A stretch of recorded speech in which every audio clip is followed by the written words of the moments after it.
What's going on, everyone? Welcome back into another live edition of the Patriots Beat podcast here on the CLNS Media Network, presented by our wonderful friends over at Prize Picks and Game Time Tickets. It's Brian Hines back, as always, with Alex Barth. Week 1 in the books, and Barth, it kind of felt all too familiar for the New England Patriots dropping that Week 1 contest to the Las Vegas Raiders 20-13.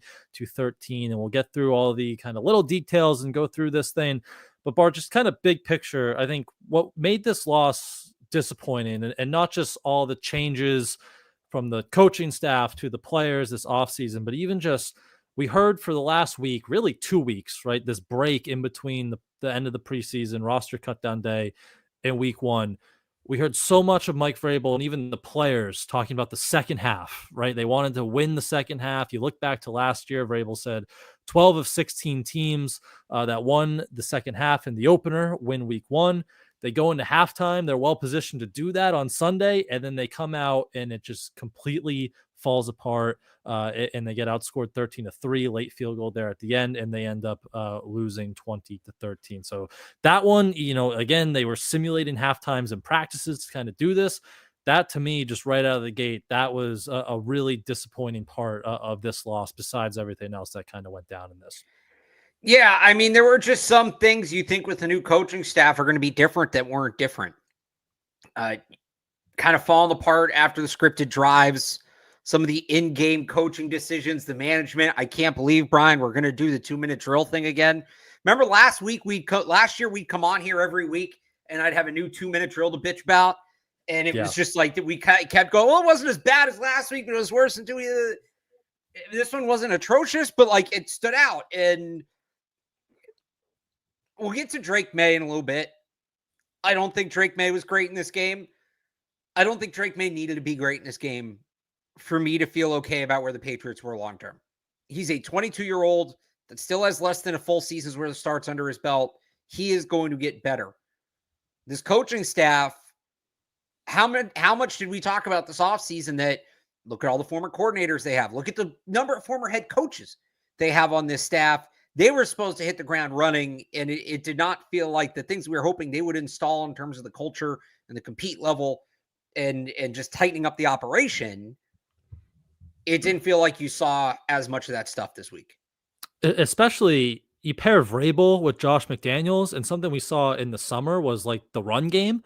And you're like, okay, this is going to be a physical, punchy in the mouth football team. They're going to be able to run the football. They have all these backs, Will Campbell, for all the pass pro issues we might have seen or have questions at times. Like we can see him on LSU, even the preseason.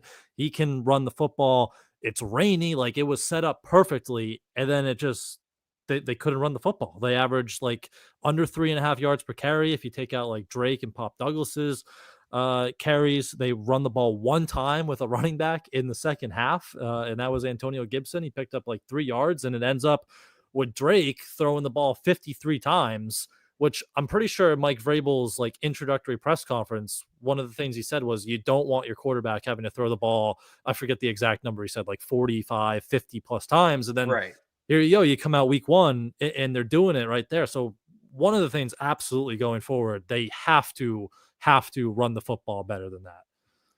Yeah, they do. And on one hand, I don't want to fault them for going away from something that wasn't working. I'm very much on record saying I hate the West Coast coaches that will slam their head against a brick wall, refusing to adjust.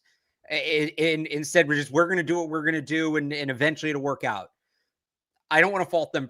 So I don't want to get on them for that. But at the same time, you can't throw the ball. They threw 46 times. I think the number of dropbacks is actually 53. Yep. Which was the most in the league.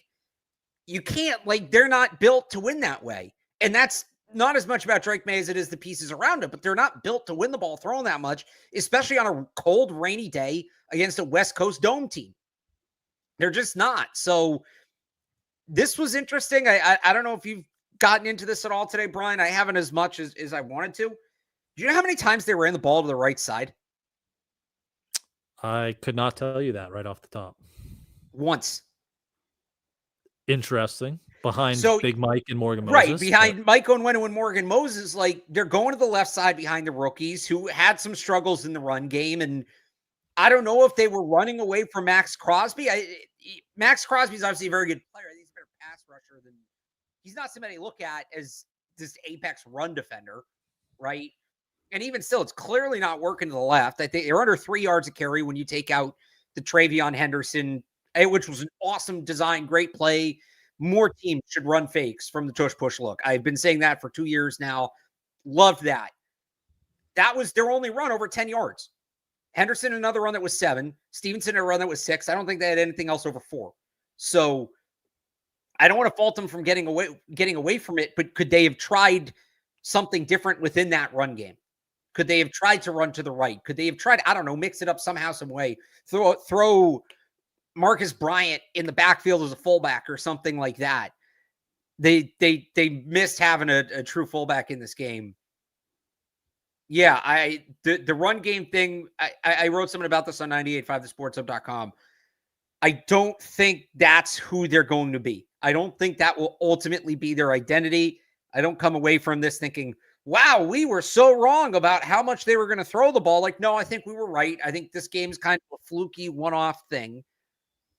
But it was a game they could have won, and if they'd handled that adjustment better than just simply cutting the run game out entirely, I wonder if they would have been able to make it more competitive. Yeah, and they are going to try to run the football more. Like that was Mike Vrabel was on radio this morning. He talked to us at Gillette. Like both times, he said we need to run the football more efficiently moving forward. So that is going to be, they're not going to drop back 53 times every week. They're going to try to get this going, but they do need, better execution. Like the offensive line didn't look like much movement. Like it was another one of those, and I think we talked so much about this last year, like Ramondre having more yards after contact than just regular yards on PFF, right? So not much movement, struggled to get to kind of the Raiders linebackers in the second level. And, this is Josh McDaniels, you're getting downhill.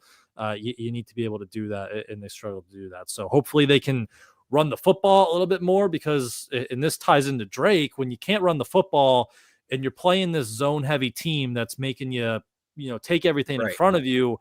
And then you have Drake, who we know isn't like the most accurate and consistent passer, and he started spraying it like yesterday, 5 or 6 sprays. That's when you start getting behind the sticks and you're sitting in second and third and long, and then it gets to be a real challenge moving the ball. And you saw that yesterday, specifically with Drake. Like first throw of the game on third down, wide open, Pop Douglas sprays it over his head. So that was kind of my big thing with Drake yesterday, is just those inaccuracy and the spray misses that we've seen, really going back to his time at North Carolina. Yeah, I mean that was part of it, and he came out too hyped up again. My bigger thing with Drake, and I take this with a grain of salt, because you kind of touched on it there, but they really made the Patriots one-dimensional. They played deep safeties over the top, deep balls gone, longer intermediate balls gone. They were able to stop the run with their front, and eventually the Patriots stopped the run for them, so they didn't have to worry about that. And they basically just forced the Patriots into the short game. And Drake Maye was going to have to pick them apart. And he wasn't able to do that. That's why I think when you get, I've seen people today complain about the number of passes at and behind the line of scrimmage. And like Josh McDaniels is going to be screen heavy. We know that. But there was a real uptick on that in the second half. And I think what that was, it wasn't just Josh spamming line of scrimmage passes. That was the run game. They were using the short pass, the quick pass, to simulate a run game, because they didn't have an actual run game, and it didn't work. The bigger concern for me with Drake, it wasn't any one thing. Like, he had a couple sprays. I thought he handled pressure okay, although his pocket movement could have been better. The interception was probably a bad decision, but I think I put that more on the offensive line, on the right side of the offensive line, than I do on Drake. But the interception happened. And how many times did we say this summer, wow, Drake Maye bounced back? What a bounce back day from Drake Maye. Wasn't good early, made a mistake early. I think it got to the point where I said, I don't want him to bounce back anymore. I just want him to be good. Right? He was our plugger of the summer for a reason. So he throws the pick. And I actually thought, so I'm comfortable saying these two things in the same breath. I thought yesterday was one of his worst games as a pro. I also thought he was fine in the first half. It was really that second half that bothered me, because up until the interception, so this is the first half, and then the bulk of that first drive in the second half, up to the interception, 18 to 25, 182 yards and touchdown. So he's completing 72% of his passes, 7.3 yards per attempt. Was it perfect? No. You still had some of those sprays, but if you get that version of Drake Maye for 60 minutes for 17 games, I think we'd all feel pretty good about that. Like, objectively, it's not Tom Brady, but that's legitimate starting caliber, will keep you in any game quarterback play. That's fine. No problem with what he did in the first half. After the interception and before that 2-minute drive, which was garbage time, and they were in prevent, and I'm just not going to count that. Like, trying to lead the team back after the interception when it mattered. 7 of 12 for 51 yards. So the completion percentage goes down 15 points. The yards per attempt goes down 3 yards per attempt, like significantly, from 7.3 to 4.3. I don't know if he got nervous and went in the shell and got over conservative. I don't know if it was Josh that kind of put that on the offense as a whole. It was probably a little bit of both. I'll tell you this too. I gave you Drake Maye's numbers. The offense as a whole during that span. Right. I want to make sure I get the right number here. Yeah. Prior to the interception, 12 first downs and 6 drives, which is not great, but that's solid. They had a slow first drive. That kind of brings them down. But 12 first down, 6 drives, fine. After the interception, or between the interception and that final ridiculous 2-minute drive, they had 2 first downs total in 4 drives. So they went from averaging 2 first downs a drive to 2 total in 4. So I think it's probably a little bit of both. I think Drake got nervous about the turnovers and went in his shell. And I think McDaniels got nervous and started calling cleaner game. That cannot happen. Turnovers are going to be a part of his game. There can't be too many. I'm sticking by my 1 turnover a game number. And right now he's at that. Well, I said under. So 17 and 17 is going to get it done. It's going to be 16 turnovers in 17 games. But like, they're going to happen. And he needs to be able to move on and have a short memory. And McDaniels can't be afraid to continue to use his big playmaking ability. Now, the Raiders took away some of it, which is part of that. But if he's going to just fall apart after bad play, or the offense, it goes beyond him. If the offense is going to fall apart after bad play, like, he's going to make bad plays. Every quarterback makes bad plays. You have to have a short memory. That was the most concerning thing for me about Drake Maye, was how the offense fell apart in whole after his turnover. Yeah. Yeah, the interception felt like the real turning point in the second half there, where things really fell apart. They couldn't move the ball, like back-to-back 3 and outs, and then they picked up a couple first downs, as you just said, but they ultimately had to punt. So wasn't good after that. I did think it was, and you just read off the stats, like, I do think there was some encouraging stuff in the first half, some really good throws, like the couple digs to Kayshon Boutte, the touchdown to Pop Douglas was a good throw, and that, he just missed them, so a little bounce back there to miss them and then go right back to Pop Douglas in the end zone. You saw a little bit of the quarterback design run game they had for him too, even though he didn't really take any, but just the threat and like some speed options to Travion Henderson. So I do think there was some encouraging stuff, but again, you want that full game from Drake Maye, and you didn't see that. It kind of fell apart after the interception. But in our preview, we said you don't want him to play his best game. I think we probably would have liked a little bit better of a game than that, but yeah, plenty of room to grow and continue to keep looking better in this Josh McDaniels offense as they move forward here. So that was Drake. I want to get into the rest of the offense, what we saw from Will Campbell, some of these pass catchers. But before we do that, I want to hear from our friends over at Prize Picks very quickly. And this episode is brought to you by Prize Picks. And Barth, you and I make decisions every day, but on Prize Picks, being right can get you paid. Don't miss any of the excitement this season on Prize Picks, where it's good to be right. It's simple to play. Just pick more or less on 2 to 6 player stat projections. And if you get your picks right, you could cash in, go across the whole league. Joe Burrow, more or less in 2.5 passing touchdowns. Josh Allen, great game against the Ravens last night, more or less in 270 pass yards. Of course, you can hit on the Patriots, Drake Maye, Travion Henderson, Stephon Diggs, and more. Big Monday night game in Chicago.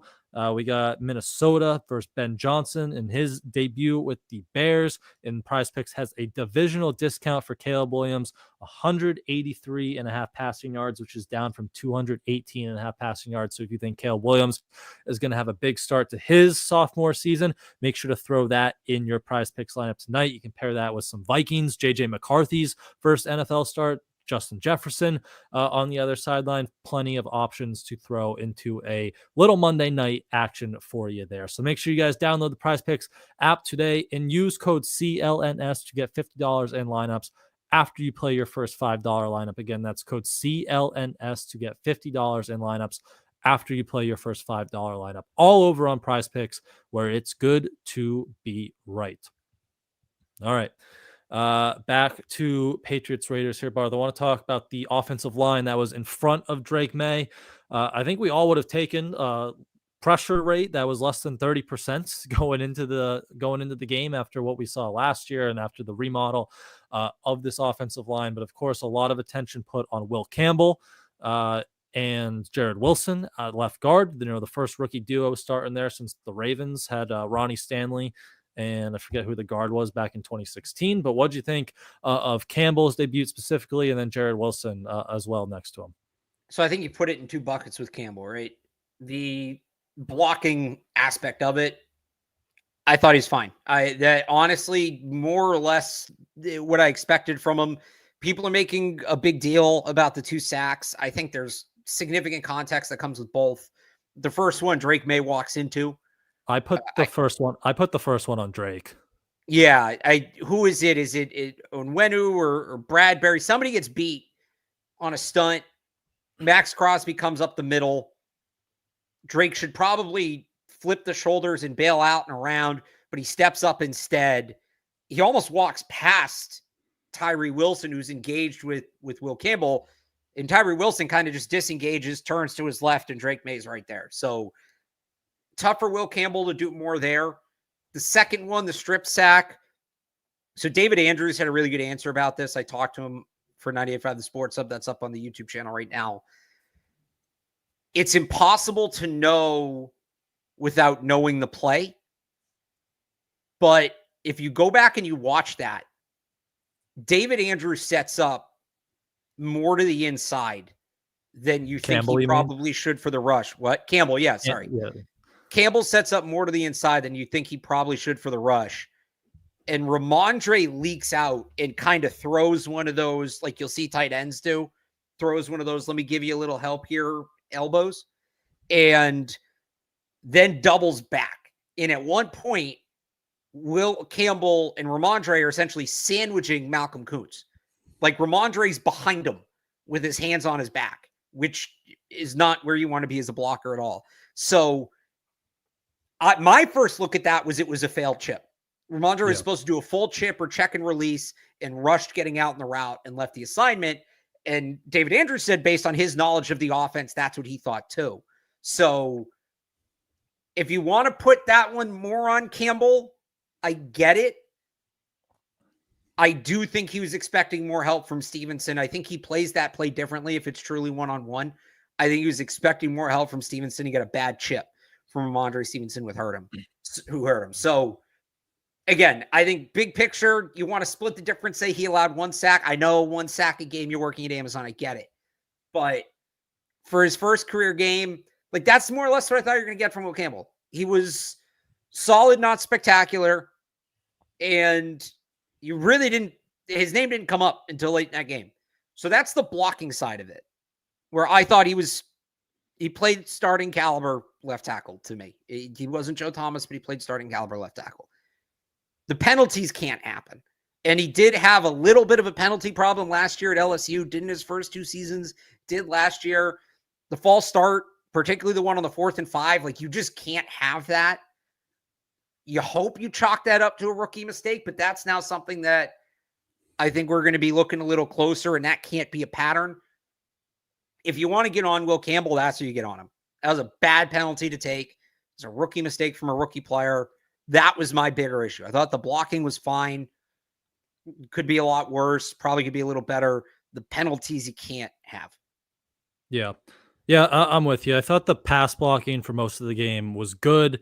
Would have liked to see maybe a little more in the run game, but it was just that 4-play stretch, and you just talked about it with the strip sack, and then shortly after he has the penalty on 4 and 5, which kind of like soured his game. But going back, it was definitely better. A good starting level there for Will Campbell. I thought in pass pro, but I'll say Jared Wilson next to him. was not as impressed. I thought he definitely faded kind of later in the game. Some one-on-ones against Adam Butler that he lost, and he also had one.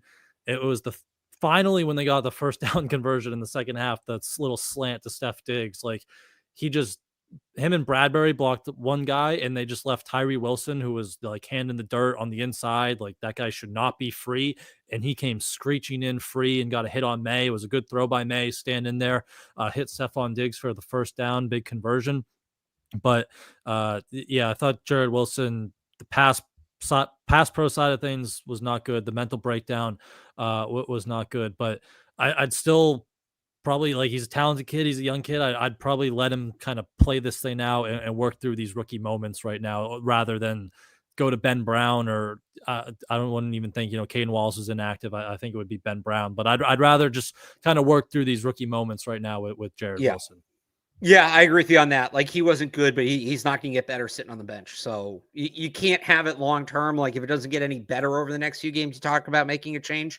I don't think with a rookie you want to overreact to one game. Yep.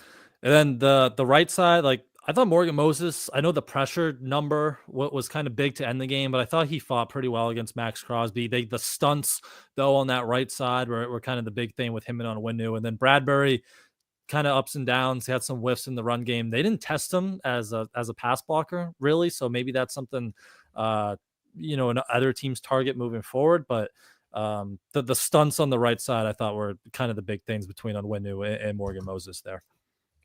Yeah, they got twisted up a few times, which is funny because that's what we saw from the rookies in the preseason. Said, this is a rookie moment. As they get more experience, they'll be better about it. And then, wouldn't you know it, it's the veterans that get beat by it. I still don't understand why they didn't run to the right side, Brian. That is weird. I didn't notice that going back and watching. Even. So PFF and the internal NFL statistics system both have one run to the right side. It went for 2 yards, if I'm remembering correctly. Everything else. So they do have, the categories are wide left, off left tackle, off left guard, up the middle, off right guard, off right tackle, and then wide right. They did have a handful that were up the middle. So I don't know if those were slightly maybe to the right, the A gap on the right side, but yeah, I don't know exactly how they qualify it. But they didn't run behind the duo. They didn't run the B gap. They didn't run behind the duo of Michael Onwenu and Morgan Moses, which really, in theory, that should be the gap. Like, that should be where they're doing the most of their damage in the run game, is behind those two guys. So that's my big takeaway. It's not what they did, it's what they didn't do. I'm still kind of blown away that I don't know. You tell me, like, am I missing something on Max Crosby? I've never thought of him as that dominant a run stopper that you have to be like, hey, we can't run on the right side near Max Crosby. I mean, he's not bad at it, but so he's a good run defender, but like you could attack him and try to wear him out so he doesn't rush the passer as well. Right. Like that also goes into that. So he's not, like, he is a good run defender, but he's not someone that I would go into the game plan where you can be like, we can't run at this guy at all because he's just going to blow up the game. Like, I don't think that would be the case with Max Crosby there. Yeah, so I'm looking at it right now. I pulled it up on PFF. They have one run, which would be between the right guard and the right tackle. They have no runs middle right, which would be the A gap. I don't know how the NFL internal system does it. They have a true up the middle, but they have one run to the right side. It was in that gap. It went for no yards. I thought I saw earlier went for 2. Went for no yards. But again, like, keep going out there and try to wear him down. I was pretty surprised they didn't do that. They had 18 runs, call it 15 when you take out the scrambles. 8 of them were off left end, so outside the tight end on the left side or wide to the left. So more than half of their runs were just running outside Will Campbell. That's an interesting split. That's definitely interesting. It's not even a split, really, if you think about it. You're right. It's not. It's just the game plan was run to the left, apparently. And Will Campbell's a good run blocker, so maybe it should be a little more concerning that they didn't have as much success over there. But yeah, it's also like you're kind of telegraphing at that point what you're doing. Yeah. So they got to just they got to run the ball better moving forward, and that starts on the offensive line, get more movement up there. So hopefully that improves moving forward here. But I want to talk about the receivers. And first part, just the usage, right? It was Kayshon Boutte led the way, 58 snaps, good game from him, 103 yards, and then it was Pop with 45, Diggs with 40, Matt Collins with 38, and Kyle Williams with 7. Efton Chisholm not inactive. Felt like kind of the split we expected, right? With the veterans leading the way, but I don't know. I'm As just the curious. game played out, did you like that, or what were you thinking about the Which split? number did you use for Diggs there? I'm sorry, I was looking I something up. had so this was unofficial 40. I think I had the official.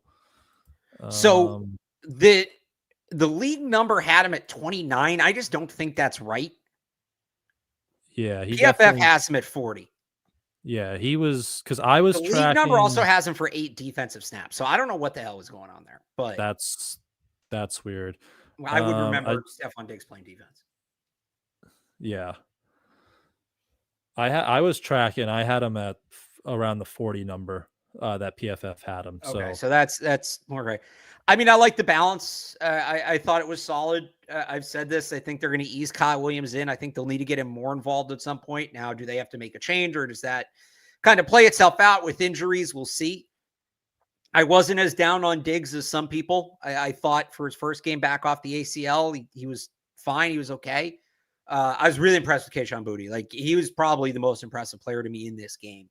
The fact that not just he was getting open regularly, he's getting open at the top of the route, creating easy windows for Drake Maye.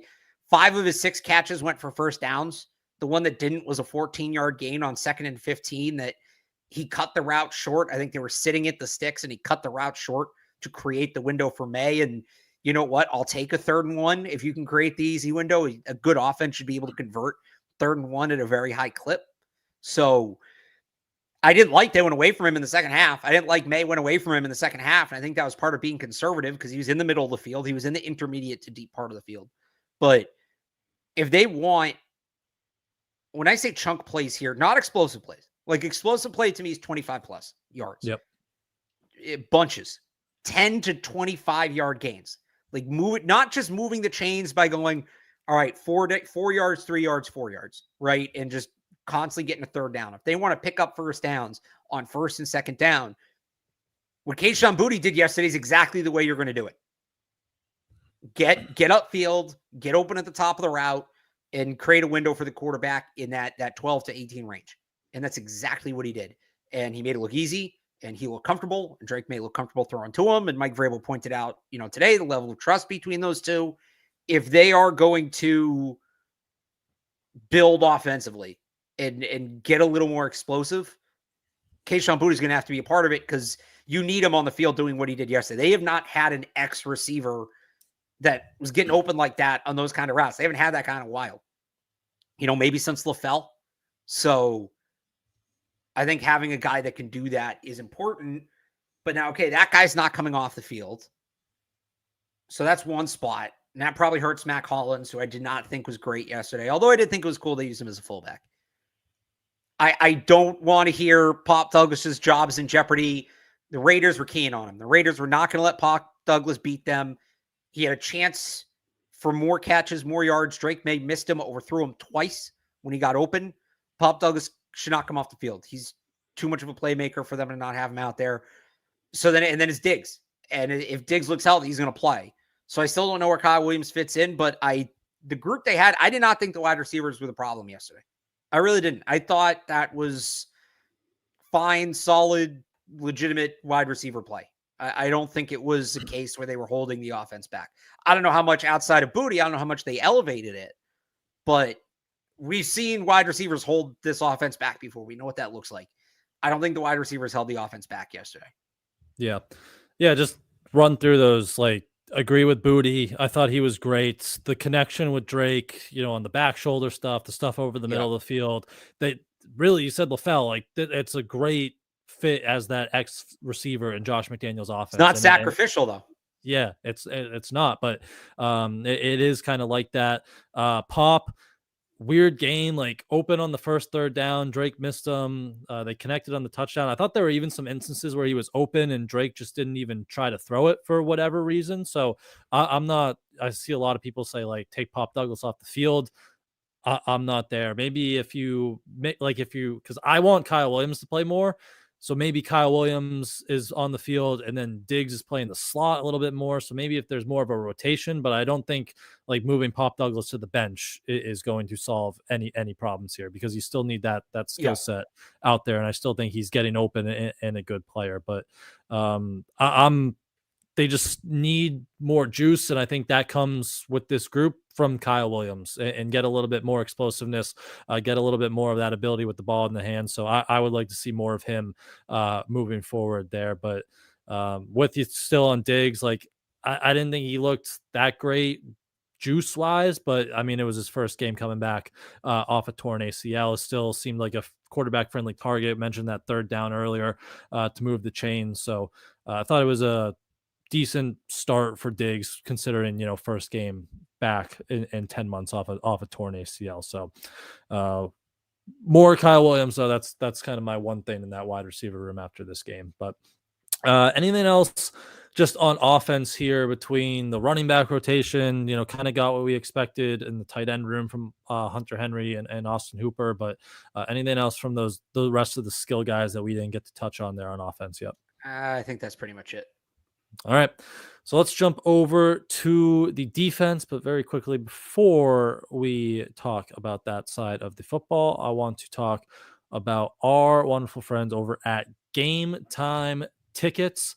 And football season is in full force, and there's no better way if you're going to a game than to get your tickets on Game Time, because the Game Time app gives you the advantage back to fans. It's the hack for unlocking amazing tickets and experiences and a few taps. It's incredibly easy to use, and the Game Time guarantee means you can trust that you'll get 100% authentic tickets on time and at the best price. Plus, fees are always included, so what you see is what you pay. Patriots on the road down in Miami this week. Cheapest ticket right now, $69. Nice on the Game Time app, but they'll be back home welcoming Aaron Rodgers and Pittsburgh Steelers. Big week one win for them. They look good. Cheapest get in right now looks just over $200, or you can fire up a super deal, $300 to move down to the lower level. Great spot to watch a game there. So make sure you guys take the guesswork out of buying all your football tickets with Game Time. Download the Game Time app, create an account, and use code CLNS for $20 off your first purchase. Terms apply. Again, create an account and redeem code CLNS for $20 off. Swipe, tap, ticket, go.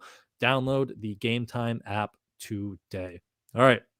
To the defense side of the football, Barth, Geno Smith got him again. He caught him again for the second straight year, 360 plus yards. The X plays, as Mike Vrabel called, 9 plays over 20 plus yards through the air. So not a great start for the pass coverage. And it just never seemed like the rush in the coverage was synced up, right? Like they made some big plays, bringing some blitzers, but then they gave up some big plays. They couldn't get home with four man rushes. And I don't know if this is just the kind of boomer busty nature of this Mike Vrabel, Terrell Williams defense, but the front and the back just never really seemed synced up. And Geno Smith definitely took advantage yesterday.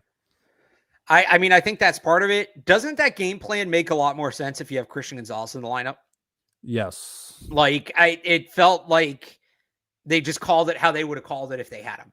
And I'm not against them blitzing a good amount. I think you have 2 good corners on the outside. You want to send pressure. You want to force quarterback into bad decisions, make him do something he doesn't want to do. But they didn't have their 2 best, like they didn't have Gonzalez. So they didn't have that. So that created more of a boomer bust atmosphere. I do think they're going to be blitz heavy. I think that's what their identity is going to be, but they got beat too many times. And then there's the blitzes. Like they got to, I see Carlton Davis catching a lot of flack for the 3rd and 20. I don't, he didn't play that ball perfectly, but man, you send 7, you should get home. There just simply should not be enough time. He's sitting on that flat route. The reason he bites on the double move, there should not be time for a double move when you send 7. He's expecting Geno Smith to throw one through contact or throw one off his back foot if he gets it off at all. And he's going to try to jump that, take that short throw and jump it and take it to the house. That's what he's looking for. It reminded me a lot of, if you go back, you remember the Rams game last year? It was early in the second half, and they send 8 at Sam Bradford, and John Jones makes a very similar play. Whoa. Sam Bradford. Where Matt did Stafford. that I come don't know. from? I don't know. That was weird. I can't do the names tonight.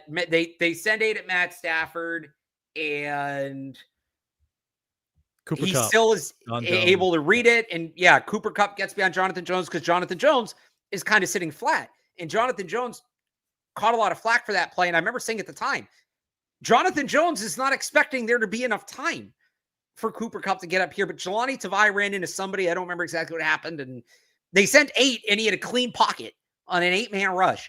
And this is pretty similar. 7-man rush. And now the Raiders, I think, only sent 3 out in the pattern. So that's going to happen. But you're still going to have one-on-ones, a lot of one-on-ones across the board when you're sending 7. If not, somebody getting through clean. Somebody has to win, and somebody has to win quickly. And I don't put that one as much on Carlton Davis. Again, he probably could have played it a little better. You got to there was another blitz. There's another instance where they sent 6 guys. I think it was on like a 3rd and 11. And it was the same thing where they sent 6 and the coverage on the back end is lined up for quick pressure. It was the first Trey Tucker touchdown. They kind of did that. Well, no, that was a whole other thing where they dropped Barmore and Milton Williams into coverage, which just throw that. Let's throw that one out. That's flashbacks to Matt Patricia putting Trey Flowers in man on prime Le'Veon Bell on 3rd downs. Let's throw that one right out. But if you're going to I don't mind them blitzing. I am so okay with this being a blitz-heavy defense. Like, I'm into that. But you got to get home. You've got to get home. And percentage-wise, they were okay. They had the 7th highest. They're 57% of their blitzes turned into pressure, which was the 7th highest rate in the league. But when you look at the other teams that they're up there in the standings with, none of the other teams in that regard blitzed more than 11 times. Only 2 of them blitzed more than 10. And they blitzed 16 times, or on pass plays, they blitzed 16 times, not including the run plays.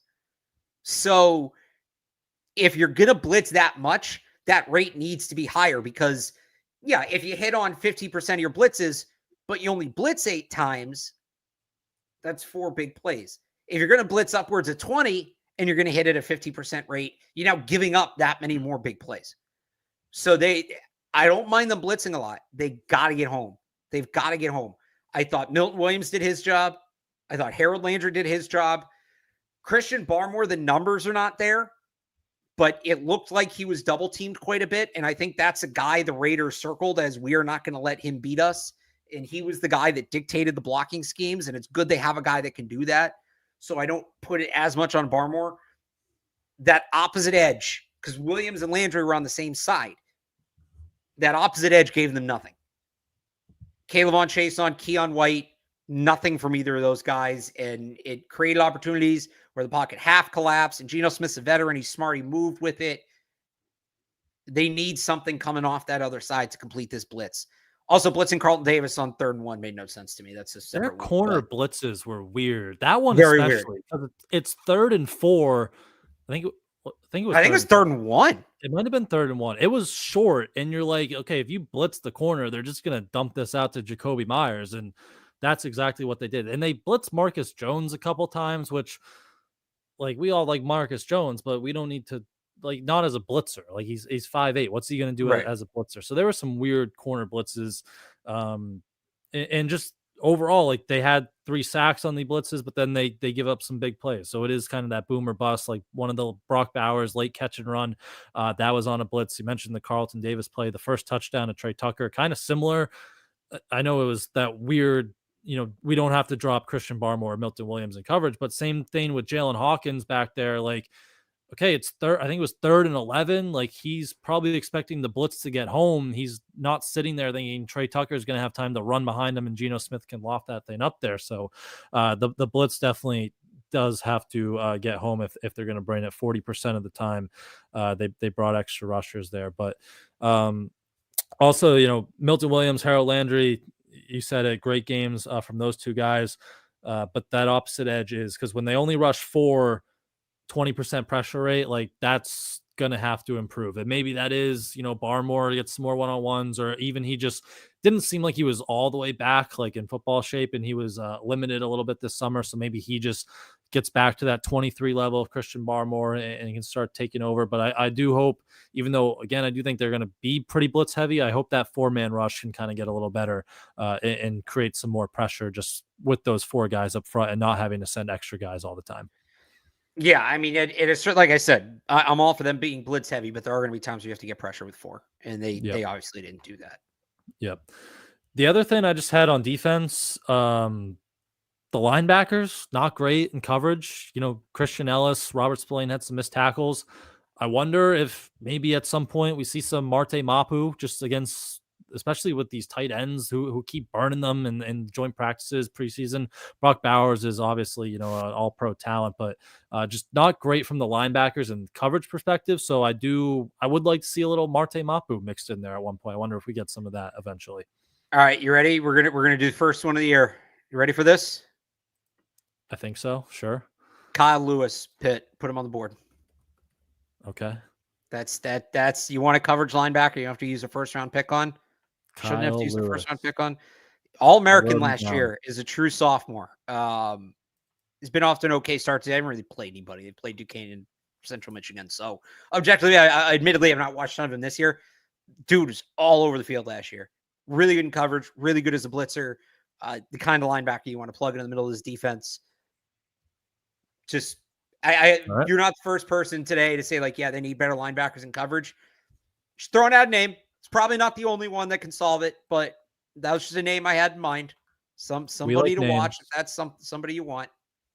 We do a lot of names on this show, so names are good. Kyle Lewis. Last thing, just offense or defense, really quick. Run defense. Ashton Genty, 2 yards of carry. That make you feel a little bit better about the run defense? Yeah, yes and no. That was the best 2 yards per carry game I've ever seen. I'm not being facetious. Like, there were so many plays that all right. So ultimately, yes, it does. There were so many plays where he probably should have lost yards, and it goes in the books as a 1 or 2 yard gain, and you look at it, and it's like, he didn't do that much. Well, okay, there's like 6 yards he created that shouldn't have been there. His contact balance is unbelievable, and this wasn't the Mountain West that he was playing. I was tremendously impressed with Ashton Genty. Again, the stats don't show it. He was freaking awesome in this game. But yes, I do feel a little better about their run defense. But I don't know how much of that was like, I didn't think the Raiders line looked all out of sorts. Like, I'm more worried about them, let's see. And the Dolphins won't be a good test next week because the Dolphins blow. Let's see when they get to like the Steelers, how they are against the run. But yeah, I mean, it didn't hurt. It didn't hurt. It was better than I expected. I'll give him credit where credit's due. It was better than I expected. But when they get Genty a real line, he's going to be a problem. His touchdown run was very impressive, and that was some missed tackles, Patriots side, but keeping the legs moving. That was impressive from Genty. I will shout out, just because we mentioned, Milton Williams, Harold Landry, some of these free agent additions. I thought Kairos Tonga had a good game as well in the run game. He had one bull rush too, which we saw a lot during the summer. So just shout out Kairos Tonga there. Good first Patriots debut for him there. But let's wrap up here with special teams. Not great after a strong summer, I would say. Gave up a couple 30-yard returns to Dylan Lobby. Andy Borregales missed a kick before bouncing back. Bryce Behringer got called out by Mike Vrabel after the game for that last punt on 4th and 10 when they, decided to punt it. So not a great start for special teams there after what was a very good summer from Jeremy Springer's unit, I would say. Yeah, you had, the first missed field goal. And then the worst you could not have worse timing for a shanked punt from Bryce Behringer than he did. I thought the kickoff game was fine. Antonio Gibson, a big return. They wasted it. It was a 3 and out. I thought the coverage unit was good, but the specialists in particular, not a great game. Big miss from Borregales and a big miss in a sense from Bryce Behringer.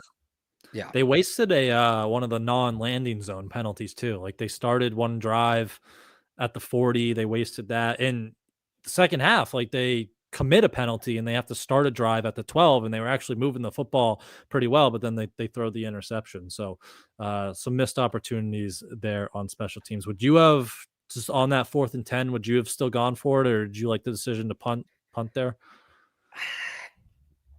I don't think the decision to punt was as bad as everybody's making it. I might have got This is why I hate. Well, the numbers say, well, okay. Do the numbers account that the Patriots offense had 2 first downs on the prior 4 drives, right? Like they weren't moving the ball. So if you get the stop on 3rd and 20, you get the ball back with 3 and change left, and probably all 3 timeouts or 4 minutes and 2 timeouts. Like you have some sort of ability to erase a 2-score deficit. You're not getting the ball back with 1:55 and 1 timeout down 2 scores, which now you're in scramble mode. So I don't hate putting the ball in the hand, putting the game in the hands of your defense there. I understand why people are annoyed. Again, I think you look at the situation, there's an argument to be made for punting. This is one where I don't think you're wrong either way. I think it's what do you feel best you can execute on the other side of it. And if you don't like the punt, I guess just ask yourself this. Because if they go for that there, don't get it, the game is over. Because the Raiders need 1 first down, get a field goal. Now it's a 2 touchdown game, not a 2-score game. You've burned your timeouts. You're in big trouble. What do you feel better about in that spot? The Patriots converting a 4th and 10, or the Patriots defense getting a 3 and out? And I probably would have felt better about the Patriots defense getting a 3 and out in that situation, which they just would have if they'd gotten pressure on a 7-man blitz, which should not be that much of a toss-up. Yeah. I think the numbers, it was only like 1.5%, 2%. So it was pretty close. I probably would have just gone for it. But it was a close call either way. What makes it hurt so much is the false start from Will Campbell, which you can't have that. Like 4th and 5, you're going. 4th and 5, no question, you're going. And I think going from that mindset of this is for, because I think they got the 5 yards like right away, I think on first down, right? And there were a couple incompletions. So going from that mindset of this is 4 down territory, we're going to an avoidable penalty to now we're punting. I think the lead up to that is what makes it hurt as much or more than the situation itself, which I'm not saying, like, people have a right to be annoyed. I get it. Like, it's not a clear one way or the other, but I felt better in the hands of the defense at that point. Yep. All right. But I believe that is it from week 1. There again, Patriots drop it 2013. We'll wrap it up here. Barth has to go watch JJ McCarthy in prime time. So after he saw Josh Allen have a great game in prime time last night, Ben Johnson's debut too. Man, if he lights this up, I'm sure everyone will be calm and nice and peaceful after that. But make sure you guys are locked on to Patriots Press Pass here. Like, subscribe, turn on your notifications so you know when we're going live. You can also just stay on here, and Andrew Callahan will be on Pat's Interference momentarily with Mike Giardi. I wish they could actually stay on like a TV channel. I know. And it would just hop off. You do have to click out and click back into the new one, but it would be cool. Just if there was just like a CLNS channel, we could do crossovers like a radio station. As we could, they could come in here. We've done that to Taylor. Just run a little Prize Picks commercial, and then it cuts with Andrew and Mike back up here, popped up. So they'll be coming up. So make sure you stay tuned for that. Subscribe to Patriots Press Pass on YouTube, wherever you get your podcasts, Spotify, Apple Music, or just Apple Podcasts. Do that as well. You can also follow Barth on Twitter at Real Alex Barth. Head over to 985thesportshub.com to read his Patriots coverage. YouTube, he's got a show with David Andrews out today from week 1. Check that out. You can also hour-long breakdown with Matt Dolph. There you go. So plenty more Patriots content all over the place. 98.5 The Sports Hub. You can also follow me on Twitter at I am Brian Hines, and head over to patspulpit.com for our week 1 coverage over there as well. So thanks everyone for jumping in with us tonight, and we will see you guys later this week. Bye.